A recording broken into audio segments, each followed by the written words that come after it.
जय श्री कृष्णा दोस्तों। मेरा नाम सुधीर पटेल है।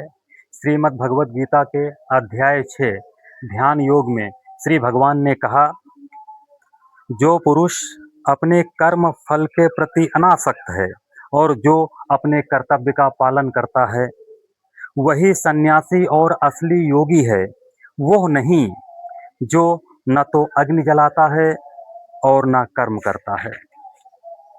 हे पांडुपुत्र, जिसे सन्यास कहते हैं उसे ही तुम योग अर्थात पर ब्रह्म से युक्त होना जानो, क्योंकि इंद्रिय तृप्ति के लिए इच्छा को त्यागे बिना कभी कोई योगी नहीं हो सकता। अष्टांग योग के 9 साधक के लिए कर्म साधन कहलाता है और योग सिद्ध पुरुष के लिए समस्त भौतिक कार्यकलापों का परित्याग ही साधन कहा जाता है।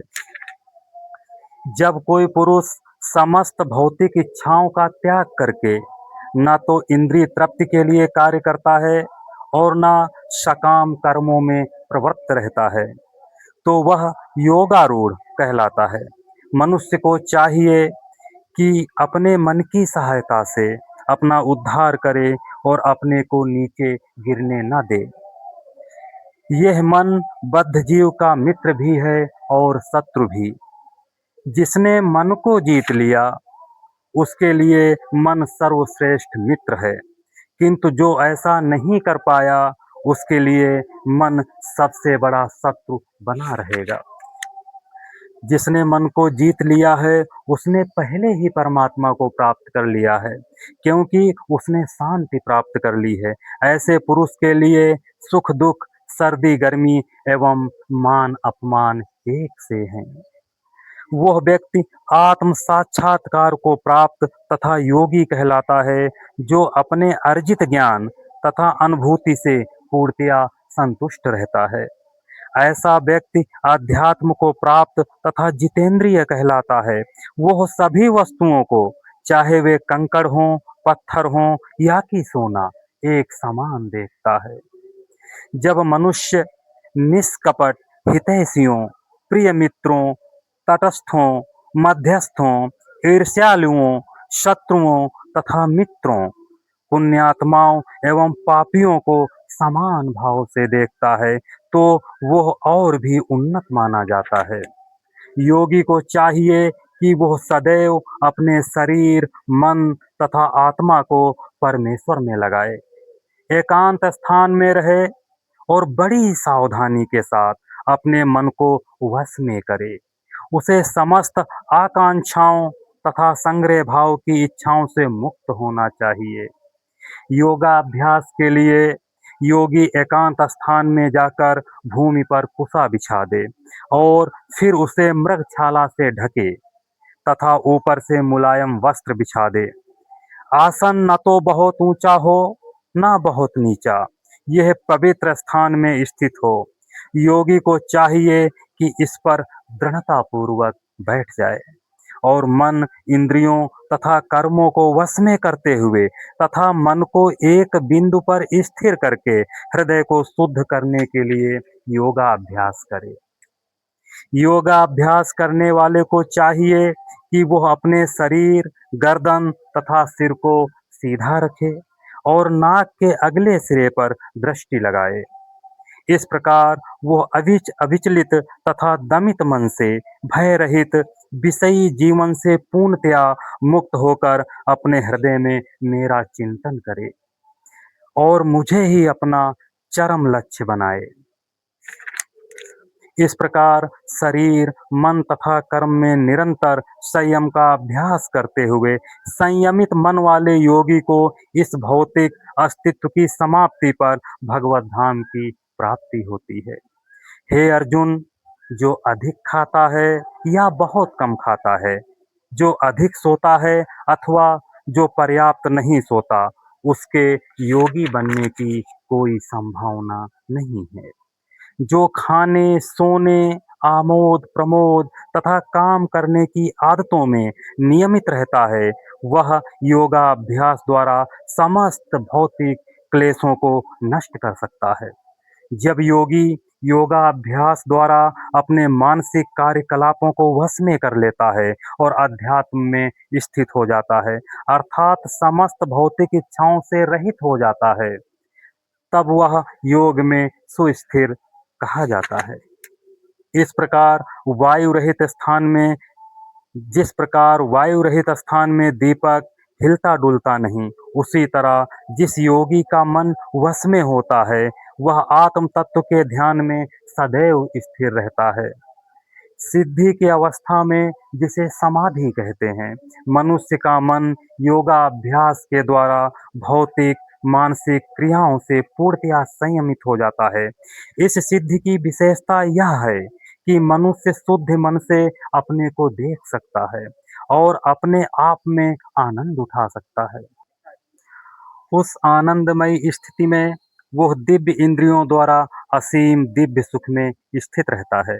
इस प्रकार स्थापित मनुष्य कभी सत्य से विपथ नहीं होता और इस सुख की प्राप्ति हो जाने पर वो इससे बड़ा कोई दूसरा लाभ नहीं मानता। ऐसी स्थिति को पाकर मनुष्य बड़ी से बड़ी कठिनाई में भी विचलित नहीं होता। वो निसंदेह भौतिक संसर्ग से उत्पन्न होने वाले समस्त दुखों से वास्तविक मुक्ति है। मनुष्य को चाहिए कि संकल्प तथा श्रद्धा के साथ योगाभ्यास में लगे, पथ से विचलित न हो। उसे चाहिए मनोधर्म से उत्पन्न समस्त इच्छाओं को निरपवाद रूप से त्याग दे और इस प्रकार मन के द्वारा सभी ओर से इंद्रियों को वश में करे। धीरे धीरे क्रमशः पूर्ण विश्वास पूर्वक बुद्धि के द्वारा समाधि में स्थित होना चाहिए और इस प्रकार मन को आत्मा में ही स्थित करना चाहिए तथा अन्य कुछ भी नहीं सोचना चाहिए। मन अपनी चंचलता तथा अस्थिरता के कारण जहाँ कहीं भी विचरण करता हो, मनुष्य को चाहिए कि उसे वहां से खींचे और अपने वश में लाए। जिस योगी का मन मुझ में स्थिर रहता है, वो निश्चय ही दिव्य सुख की सर्वोच्च सिद्धि प्राप्त करता है।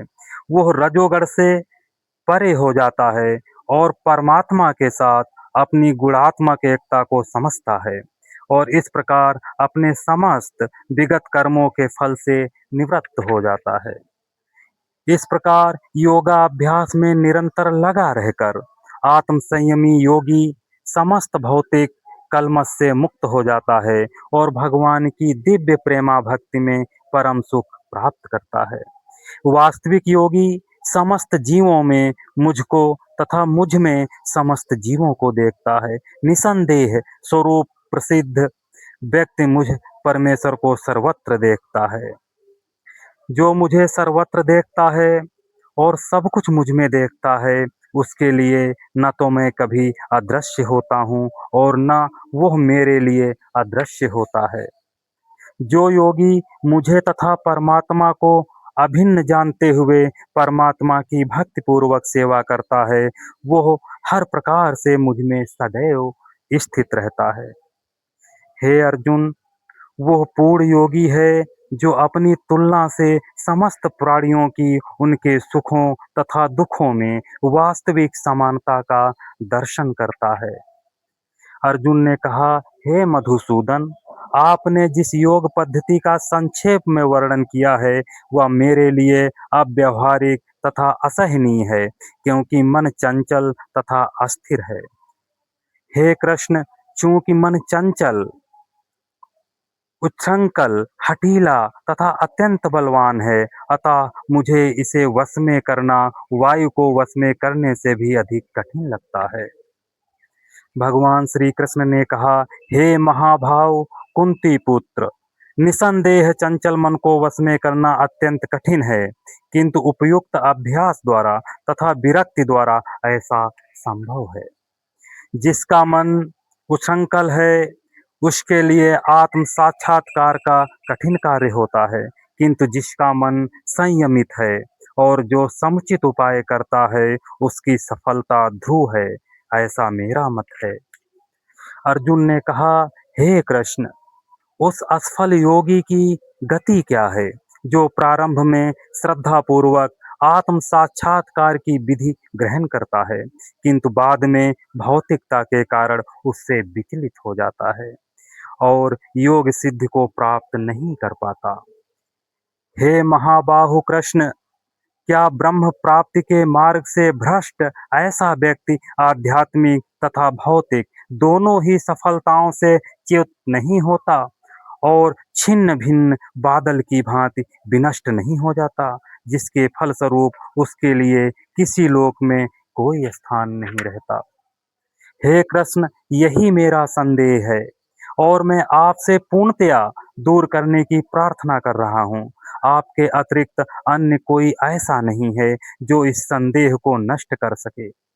भगवान ने कहा, हे प्रथापुत्र, कल्याण कार्यों में निरत योगी का न तो इस लोक में और न परलोक में ही विनाश होता है।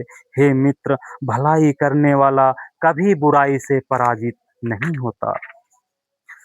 असफल योगी पवित्र आत्माओं के लोकों में अनेकानेक वर्षों तक भोग करने के बाद या तो सदाचारी पुरुषों के परिवार में या कि धनवानों के कुल में जन्म लेता है, अथवा यदि दीर्घ काल तक योग करने के बाद असफल रहे तो ऐसे योगियों के कुल में जन्म लेता है जो अति बुद्धिमान है।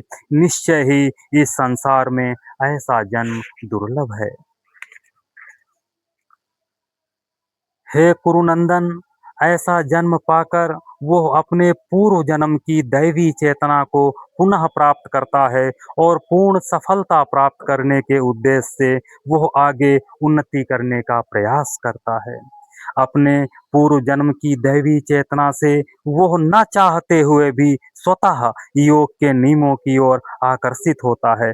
ऐसा जिज्ञासी योगी शास्त्रों के अनुष्ठानों से परे स्थित होता है और जब योगी समस्त कलमश से शुद्ध होकर सच्ची निष्ठा से आगे प्रगति करने का प्रयास करता है तो अंततोगत्वा अनेकानेक जन्मों के अभ्यास के पश्चात सिद्ध लाभ करके वह परम गंतव्य को प्राप्त करता है। योगी पुरुष तपस्वी से, ज्ञानी से तथा सहायक कर्मी से बढ़कर होता है। अतः हे अर्जुन, तुम सभी प्रकार से योगी बनो और समस्त योगियों में से जो योगी अत्यंत श्रद्धा पूर्वक मेरे परायण है, अपने अंतःकरण में मेरे विषय में सोचता है और मेरी दिव्य प्रेमा भक्ति करता है, वो योग में मुझसे परम अतरंग रूप में युक्त रहता है और सबों में सर्वोच्च है। यही मेरा मत है। जय श्री कृष्णा। राधे राधे।